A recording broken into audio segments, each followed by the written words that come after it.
Raw silk dupion silk কেমন হয় কাপড়টি দেখুন। আমি রিভিউ করে দেখাচ্ছি। এই ব্লাউজ পিসটি রয়েছে দেখুন। কাপড়টি খুব তো পাতলা নয় এবং বেশি মোটাও নয়। দেখুন, এবং কাপড়টি খুব সুন্দর লাগছে দেখতে। ভিডিওটি অবশ্যই লাইক করবেন বন্ধুরা। সাটিন সিল্ক কেমন হয় কাপড়টি দেখুন বন্ধুরা। এই কাপড়টি উজ্জ্বল হয় এবং মসৃণ হয়, স্মুথ একদমই। দেখুন, কাপড়টি খুব সুন্দর আছে। এই কাপড়টি থেকে আপনি নানা ধরনের ড্রেস বানাতে পারেন। লাইক অবশ্যই করবেন ভিডিওটি। থ্যাংক ইউ বন্ধুরা। সিল্ক কাপড় কীরকম হয় দেখুন বন্ধুরা।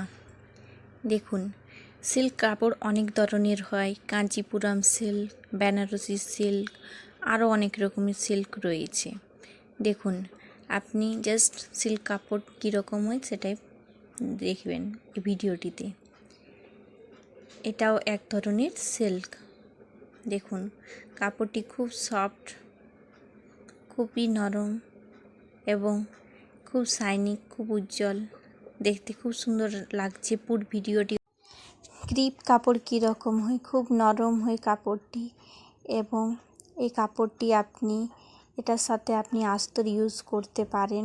নাহলে এরকম ইউজ করলে সেলাই ঠিকঠাক হয় না, তাই আপনি একটু আস্তর ইউজ করলে ভালো। কটন ব্ল্যান্ড ফ্যাব্রিক কীরকম হয় দেখুন বন্ধুরা।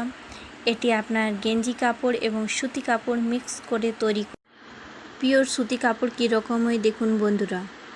সুতি কাপড়কে আপনি কিভাবে চিনতে পারবেন? সুতি কাপড় নেওয়া এরকমভাবে একটু কোণটাতে আপনি এরকমভাবে একটু মুড়ে নেবেন, তখন দেখবেন হাতে করে, তখন দেখবেন একদম ককড়ানো হয়ে গেল,